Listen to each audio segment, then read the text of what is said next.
Hello student, आज हम group theory का एक इम्पॉर्टेंट टॉपिक डिस्कस करेंगे। स्टूडेंट, आज का हमारा टॉपिक है क्वोशंट ग्रुप। तो स्टूडेंट, सबसे पहले हम एक कलेक्शन लिखेंगे, उस कलेक्शन के एलिमेंट्स लिखेंगे, देन उस कलेक्शन को हम ग्रुप प्रूव करके दिखाएंगे। तभी वो उस कलेक्शन को जो कलेक्शन हम यहाँ पे लेके चलेंगे, जब उसे ग्रुप प्रूव करेंगे तभी हम उस कलेक्शन को क्वोशंट ग्रुप कहेंगे। तो सबसे पहले स्टूडेंट, आज की जो वीडियो है हमारी, उसके अंदर हमें क्या करना पड़ेगा, एक हम कलेक्शन समझेंगे, उस कलेक्शन के एलिमेंट्स किस तरह के होते हैं उनके बारे में डिस्कस करेंगे, फिर उसी कलेक्शन को हम ग्रुप प्रूव करके दिखाएंगे। तो सबसे पहले स्टूडेंट, जो वो कलेक्शन है उसके बारे में हम डिस्कस कर लेते हैं।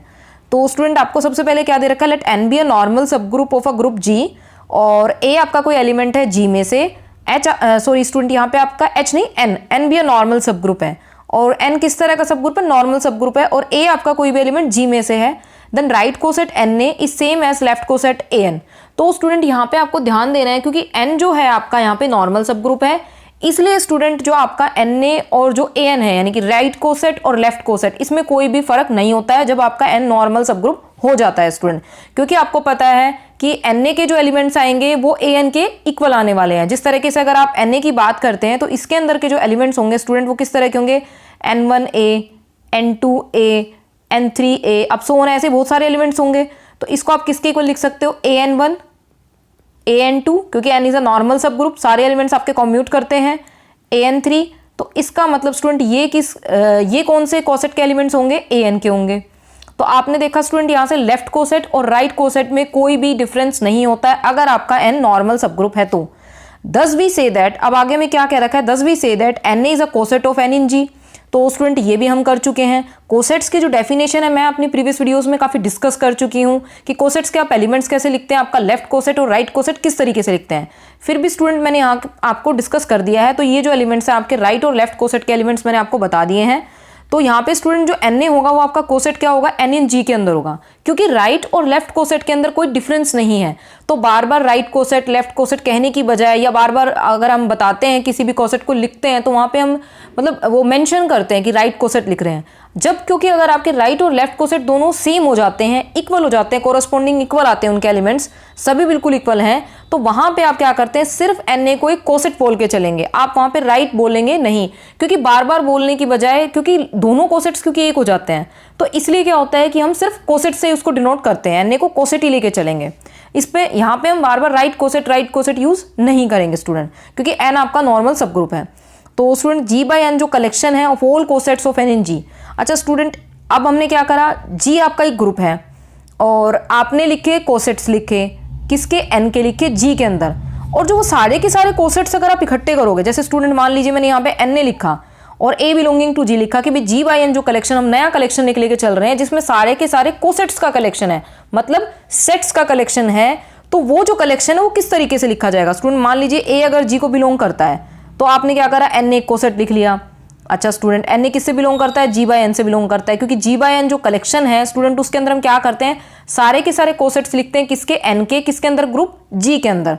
अगर मान लीजिए स्टूडेंट ऐसे बी बिलोंग करता आपका जी में, तो एन बी जो आपका होता, जो एक राइट कोसेट आता, अब स्टूडेंट बार बार मैं राइट बोल रही हूँ, सिर्फ आप कोसेट भी यूज कर सकते हो। एन बी जो आपका कोसेट होता वो किसको बिलोंग करता, जी बाय एन को बिलोंग करता। ऐसे ही स्टूडेंट, आप कितने भी एलिमेंट्स अगर आप लेके चलते ग्रुप के और उनसे जितने भी कोसेट्स लिखते, वो सारे का सारा कलेक्शन कहाँ जाने वाला था, यहाँ पे जाएगा, जी बाय एन के अंदर इकट्ठा होगा। जितने भी कोसेट्स होंगे वो जी बाय एन के मेंबर्स होंगे। तो इसका मतलब स्टूडेंट, जो जी बाय एन कलेक्शन है उसके अंदर एलिमेंट्स का कलेक्शन नहीं है, सेट्स का कलेक्शन है। और वो सेट्स कैसे हैं, राइट कोसेट्स ऑफ एन, किसी भी सब ग्रुप के अगर हम राइट कोसेट्स लिखते हैं किसी ग्रुप के अंदर, उन सबको अगर हम इकट्ठा कर देते हैं तो आपका कलेक्शन जो नया बनता है वो जी बाय एन बनता है। ऐसे ही कहीं और अगर सब ग्रुप होता है, एच अगर आपका सब ग्रुप होता है ग्रुप जी का, तो आप कैसे लिखते, जी बाय एच कलेक्शन लिखते, जो ये जी एन कलेक्शन जो आप लिख के चलो जी बाय एन, इसी तरीके से आप जी बाय एच कलेक्शन लिखते हैं स्टूडेंट। तो स्टूडेंट, ये जो आपका कलेक्शन है एक ऐसा कलेक्शन है, सेट का कलेक्शन है, मतलब कोसेट्स का कलेक्शन है। तो स्टूडेंट, अब आगे हम देखते हैं इस सेट्स के जो ये हमने सेट्स का एक कलेक्शन लिखा है, जी बाय एन जो कलेक्शन लिखा है, इसके जो एलिमेंट्स हैं वो किस तरीके से कंपोज करते हो आप। तो स्टूडेंट, अब हम क्या करते हैं, if a b belonging to G, अगर आपके पास दो एलिमेंट्स है जी के, देन वी हैव। तो स्टूडेंट, अब हमने क्या किया, यहाँ पे दो एलिमेंट्स लिए ग्रुप के और हमने वहां से कोसेट्स लिखे, उनके कॉरेस्पॉन्डिंग जो किसी सब ग्रुप एन के लिए आपने लिखे, एन ए और एन बी।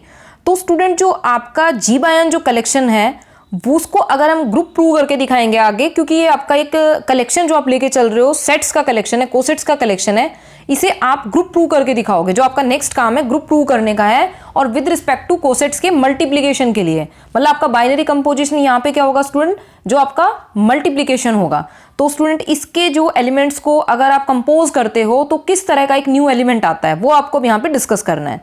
तो स्टूडेंट अब आपको क्या दे रखा है, Na और Nb आपके दो एलिमेंट्स हैं, जो कि किसके मतलब मेंबर्स हैं, किसके हैं, G/N कलेक्शन के हैं। तो स्टूडेंट अगर उन्हें कंपोज करते हैं तो किस तरीके से वो आगे काम करती है, जो आपके इस ग्रुप के जो विद रिस्पेक्ट टू मल्टीप्लीकेशन जो आपका नॉन एम्प्टी सेट है, जिसे आप ग्रुप प्रूव करके दिखाओगे, इसके एलिमेंट्स कंपोज करके किस तरह का रिजल्ट देते हैं, ये आपको डिस्कस करना है।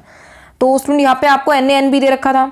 अब आपने देखा कि Na है और यहाँ से आपने ये जो An है, तो अगर आप यहाँ से इसे खोलते हो तो यहाँ कितना बन जाता है, N आपने यहाँ से अलग करा और ये बन जाता है आपका An, ठीक है स्टूडेंट। और यहाँ पे क्या आपको B एलिमेंट दे रखा है। अच्छा स्टूडेंट, अब उसके बाद आप क्या कर सकते हो, यहाँ से An है, An क्योंकि आपका N नॉर्मल सब ग्रुप है तो An को आप Na लिख सकते हो स्टूडेंट। तो यहाँ से आपने ये जो बीच में An था इसको Na लिखा। अब N और N कंपोज करके स्टूडेंट आपका क्या देने वाले, N देते हैं, और यहाँ पे आपका एलिमेंट क्या बच गया, AB। तो स्टूडेंट अगर आपने Na और Nb को कंपोज किया, अगर आपको कोई भी ये नॉन एम्प्टी सेट दे रखा है जिसमें कोसेट्स का कलेक्शन है, G/N कलेक्शन है, तो उसके अगर आप मल्टीप्लिकेशन के रिस्पेक्ट में जो आपका बाइनरी कंपोजिशन है, जो मल्टीप्लिकेशन है, वो किस तरह से काम करता है कि अगर आपने Na Nb कोई दो कोसेट्स लिए तो अगेन आपका एक कोसेट बनता है और आपका किस तरह की कंपोजिशन आती है, NAB। इसी तरीके से अगर आप तीन एलिमेंट्स लेते Na Nb Nc तो आपका कैसे काम करता, लास्ट में जो आपका कंपोजिशन करके आता, मल्टीप्लिकेशन यूज करते हुए आपका एलिमेंट बचता NABC। इस तरह के आपके जो कंपोजिशन है, यानी कि जब भी आप कोई दो एलिमेंट कंपोज करोगे आपको इस तरह का एक रिजल्ट आने वाला है स्टूडेंट। अच्छा स्टूडेंट, अब हम क्या बात कर सकते हैं कि इस सेट को अब आप क्या प्रूव करके दिखाओगे, ग्रुप प्रूव करके दिखाओगे। तो ग्रुप प्रूव करने के लिए स्टूडेंट आपको चार कंडीशंस को प्रूव करना होगा। अच्छा स्टूडेंट, एक चीज यहाँ पे हम और डिस्कस कर लेते हैं कि इस ग्रुप के अंदर जो सॉरी यहाँ पे हम ग्रुप नहीं बोलेंगे अभी तक, क्योंकि ग्रुप मैंने प्रूव नहीं किया है। अगर मैंने कहीं यूज किया है, अगर ग्रुप यूज भी कर लिया है तो वो मैंने गलत यूज किया है, क्योंकि अभी तक मैंने इसे ग्रुप प्रूव नहीं किया है। यहाँ पे ये अभी सिर्फ आपका एक कोसेट्स का कलेक्शन है, कोसेट्स का एक सेट है, नॉन एम्प्टी सेट है।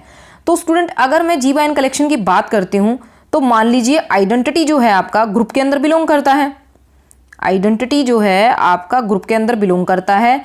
और अगर मैं N के साथ कंपोज करती हूँ आइडेंटिटी को तो ये भी G/N कलेक्शन का एक मेंबर है।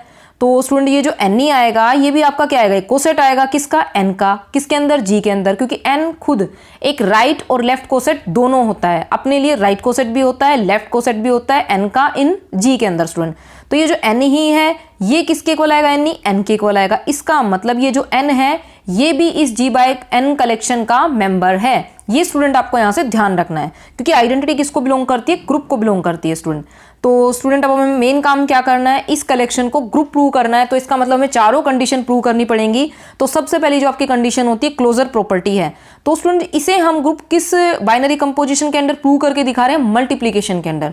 ये भी स्टूडेंट आपको अपना ध्यान रखना है कि आपकी बाइनरी कंपोजिशन यहाँ पे कैसे दे रखी है और कौन सी दे रखी है अब, और वो कैसे काम करती है वो हम सीख चुके हैं अभी।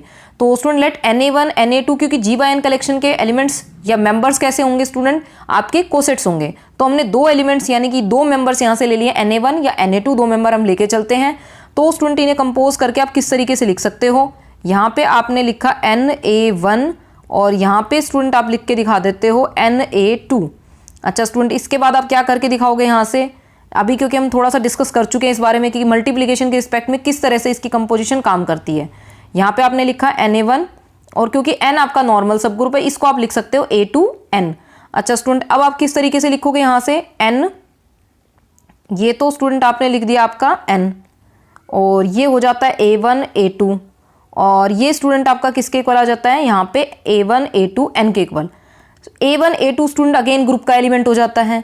तो इस कंपोजिशन ये जो एलिमेंट कंपोज करके आएगा एक ग्रुप का मेंबर है।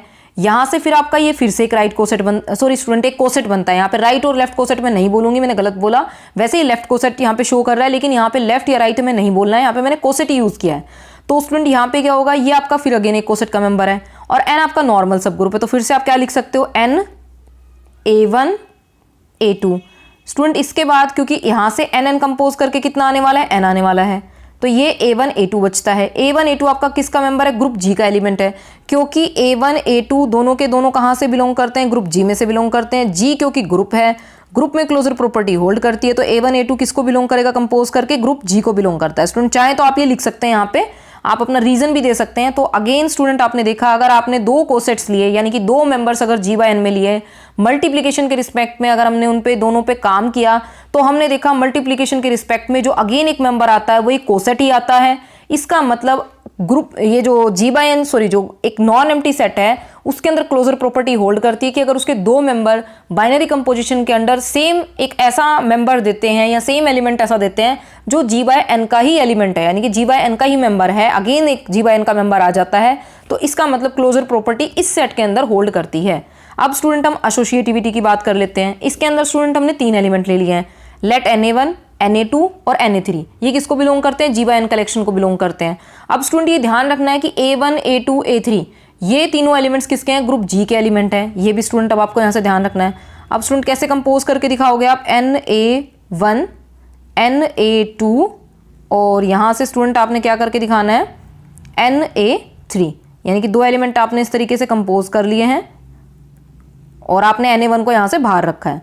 अब स्टूडेंट हमें क्या करके दिखाना है? अपने जो जी बाय एन कलेक्शन है उसके आपने तीन एलिमेंट ले लिए हैं, तो आपको जो, क्योंकि जी ग्रुप दे रखा है, एन आपको नॉर्मल सब ग्रुप दे रखा है, कोसेट्स का कलेक्शन है, तो सारी प्रॉपर्टीज यहाँ पे यूज करनी होंगी।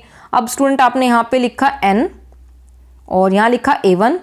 अब स्टूडेंट आपने क्या करा? Na2 और Na3 ये आपको कंपोज करके अभी अभी आपने सीखा है कि दो एलिमेंट्स या दो मेंबर्स अगर हम जी बाय एन के लेके चलते हैं तो वो Na1 और Na2 कंपोज करके क्या दे रहा था वहां पे? Na1 A2। तो यहाँ पे Na2 Na3 आपको कंपोज करके क्या देगा स्टूडेंट? Na2 A3। ये स्टूडेंट अभी हम सीख चुके हैं।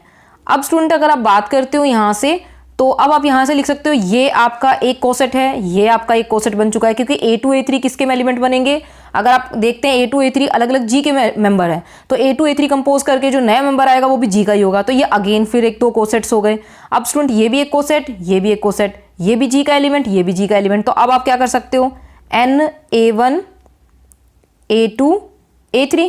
ये स्टूडेंट भी आपने सही लिख लिया है, यहाँ से कोई गलती नहीं करी है, क्योंकि ये कंपोजिशन अभी अभी हमने सीखी है कि अगर दो इस तरह के एलिमेंट्स होते हैं, यानी कि अगर जी बाय एन कलेक्शन के दो एलिमेंट्स हैं वो किस तरीके से काम करते हैं, या मेंबर्स हैं किस तरीके से काम करते हैं, उसके ऊपर ये जो एन जो कोसेट्स की प्रॉपर्टी भी हम यूज़ कर रहे हैं, नॉर्मल सब ग्रुप भी यूज़ कर रहे हैं, ग्रुप की भी कंडीशन को हम यूज़ कर रहे हैं, और जो क्लोजर प्रॉपर्टी आप प्रूव कर चुके हो कि दो एलिमेंट किस तरीके से कंपोज करके आंसर देते हैं, वो भी आप यहाँ पे यूज़ कर रहे हो कि यहाँ पे दो कोसेट्स थे। तो अब स्टूडेंट आपको पता है, क्योंकि जी आपका ग्रुप है और ग्रुप में एसोसिएटिविटी आपकी होल्ड करती है, तो यहाँ से A1 और ये A2 A3 ये किस तरीके से काम करेंगे स्टूडेंट?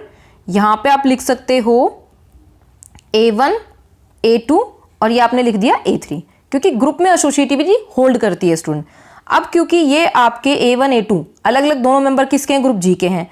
एन आपका नॉर्मल सब ग्रुप है। फिर से अगर आप जो कोसेट की कंडीशन, उसकी रिवर्स कंडीशन अगर हम यूज़ करते हैं कि यहाँ पे आपको दो एलिमेंट दे रखे हैं, फिर आपका एन नॉर्मल सब ग्रुप है, और अभी आपने क्या यूज किया था कि अगर आपके दो कोसेट्स के एलिमेंट थे तो आपने क्या करा था? एन को क्या कर दिया था? एन कर दिया था और तीनों एलिमेंट्स लिख लिए थे।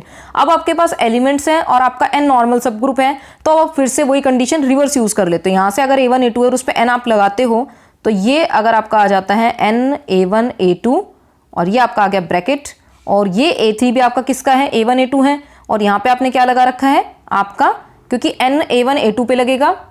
अच्छा स्टूडेंट, तो यहाँ से आप क्या कर सकते हो? ये भी आपका ग्रुप का एलिमेंट है, ये भी आपका ग्रुप का एलिमेंट है, तो स्टूडेंट एन अगर हम कंपोज करते हैं तो इस पे भी लगने वाला है और इस एलिमेंट को भी यूज कर लेते हैं हम यहाँ पे।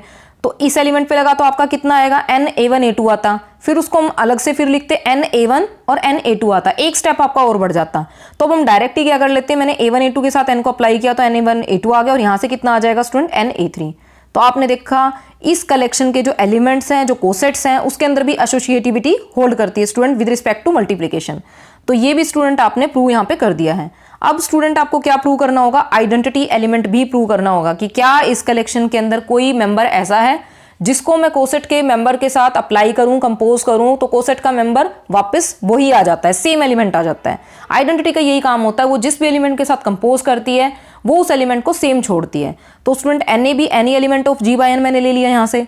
अब स्टूडेंट हम क्या करते हैं? एन को कंपोज करते हैं किसके साथ में? Na के साथ में। अब हम देखते हैं कंपोज करके कितना आने वाला है। ये स्टूडेंट आपको पता है एन एन कंपोज करके एन आएगा और आपका एलिमेंट आ जाता है ए। हमने क्या लिया, जी बाय एन का ही कोई एलिमेंट ले लिया, उसके साथ हमने एन को कंपोज किया। अच्छा स्टूडेंट, ये अगेन क्या आ गया, हमने एन ए के साथ एन को कंपोज किया, सेम आपका एन ए आ जाता है। और ये एन ए आपका किसको बिलोंग कर रहा है, जी बाय एन को। ये भी स्टूडेंट मैंने यहाँ से लिख दिया। अब स्टूडेंट हम क्या करते हैं, एन ए एलिमेंट फिर से लेते हैं, उस पर हम राइट साइड से फिर कंपोज करते हैं। अब स्टूडेंट ये एन ए है, ये कितना होने वाला है स्टूडेंट, आपका ए एन आ जाएगा यहाँ से। अब स्टूडेंट इसके साथ में हमने क्या करा, एन को कंपोज कर दिया, क्योंकि एन आपका नॉर्मल सब ग्रुप है, कंडीशन यूज कर ली। ये वापस से एन एन फिर कंपोज होके ए एन आ जाएगा। ये वाला एन एन कंपोज होगा तो ये फिर से कितना बच गया, ए एन बच गया। फिर से एन आपका नॉर्मल सब ग्रुप है, ये एन ए आ जाएगा। तो अगेन स्टूडेंट आपने देखा एन मैंने कंपोज किया लेफ्ट साइड से भी और राइट साइड से भी, आपका जो जी बाय एन का मेंबर है as it is N a ही आ जाता है, दोनों ही केसेस में एन ए आ जाता है। इसका मतलब स्टूडेंट यहाँ पे अगर मैं आइडेंटिटी एलिमेंट की बात करती हूँ तो वो आपका एन काम करता है। तो स्टूडेंट ये भी आपको ध्यान रखना है कि यहाँ पे जो आपकी आइडेंटिटी है वो स्टूडेंट क्या है, वो आपका एन है, जो एन आपका नॉर्मल सब ग्रुप है स्टूडेंट। तो स्टूडेंट अब हम ये देखिए, और ये एलिमेंट आपका क्या है, क्योंकि मैंने शुरू में भी आपको बताया था, लेकिन यहाँ पे फिर डिस्कस कर देते हैं कि ये जो एन एलिमेंट, ये जो इस ग्रुप इस कलेक्शन का भी, ये जो जी बाय एन आपने कलेक्शन लिखा है इसका भी मेंबर है। ये जो एन है आइडेंटिटी एलिमेंट, जो आपका ग्रुप आप प्रूव करते हो उसके जो आपको सेट लेके चलते हो, नॉन एम्प्टी सेट लेके चलते हो, जैसे आप ग्रुप प्रूव करना चाहते हो उसके अंदर भी बिलोंग करना चाहिए। तो एन को स्टूडेंट आप एन ही लिख सकते हो। अगर आप राइट कोसेट की अगर बात करते हो, क्योंकि हाँ मैंने सारी जो कलेक्शन लेके चली हूँ मैं राइट कोसेट ही लेके चल रही हूँ, मैं बार बार उसको डिस्क्राइब नहीं कर रही हूँ कि राइट और लेफ्ट कोसेट में यहाँ कोई डिफरेंस नहीं है। जो चीज़ें आप राइट कोसेट के लिए प्रूव कर रहे हैं वही same to same left coset के लिए है, क्योंकि उनमें कोई भी डिफरेंस यहाँ पे नहीं है, क्योंकि एन आपका नॉर्मल सब ग्रुप है। तो student N is equals to N ही आप लिख सकते हो। इसका मतलब ये जो एन है स्टूडेंट, ये जो एन ही आएगा आपका, ये किसको बिलोंग कर जाता है, N is equals to N ही है, N is equals to N ही आने वाला है आपका। ये स्टूडेंट किसको बिलोंग करता है, जी बाय एन कलेक्शन को ही बिलोंग करता है, क्योंकि इसके अंदर सारे के सारे कोसेट्स का कलेक्शन है। इसका मतलब एन अगर आपका जी बाय एन को बिलोंग कर जाता है, यानी कि आपकी आइडेंटिटी एग्जिस्ट करती है। जो आइडेंटिटी एलिमेंट, यानी कि जिसके साथ एन के साथ मैंने एन ए के साथ में मैंने एन को कंपोज लेफ्ट साइड से भी किया, कोई भी एलिमेंट लिया था मैंने राइट साइड से भी कंपोज किया, सेम एलिमेंट आता है। और ये एलिमेंट आपका कलेक्शन, यानी कि जो जी बाय एन कलेक्शन है उसको भी बिलोंग करता है। इसका मतलब आइडेंटिटी भी आपकी एग्जिस्ट करती है और जो ग्रुप को ही बिलोंग करती है स्टूडेंट। ये भी आपने यहाँ पे प्रूव कर दिया है। अब स्टूडेंट आपको प्रूव करके दिखाना है एग्जिस्टेंस ऑफ इनवर्स। अब स्टूडेंट क्योंकि जी आपका ग्रुप है, अगर कोई एलिमेंट ग्रुप में बिलोंग करता है तो इसका मतलब उसका इनवर्स भी ग्रुप में ही बिलोंग करता है, क्योंकि ग्रुप में इनवर्स एग्जिस्ट करता है सभी एलिमेंट्स का। अब स्टूडेंट क्योंकि ए एलिमेंट आपका जी में से है तो एन ए किसको बिलोंग करेगा, जी बाय एन को बिलोंग करेगा, क्योंकि इसके अंदर सारे के सारे क्या हैं, कोसेट्स हैं, किसके, एन के, और किसी ग्रुप जी में। अच्छा स्टूडेंट, यानी कि जो ये ग्रुप आपको जी दे रखा है इसके अंदर, इसका मतलब स्टूडेंट ए इनवर्स भी जी का एलिमेंट है, यानी कि एन ए इनवर्स भी किसको बिलोंग कर जाएगा, जी बाय एन कलेक्शन को बिलोंग करेगा, क्योंकि ए और ए इनवर्स दोनों के दोनों आपके जी के एलिमेंट है। तो उनके कोरस्पॉन्डिंग जो कोसेट आएगा वो आपका जी बाय एन में जाएगा। अब स्टूडेंट हम कंपोज करते हैं एन ए और एन ए इनवर्स को। अब स्टूडेंट देखते हैं आपका क्या आता है यहाँ से।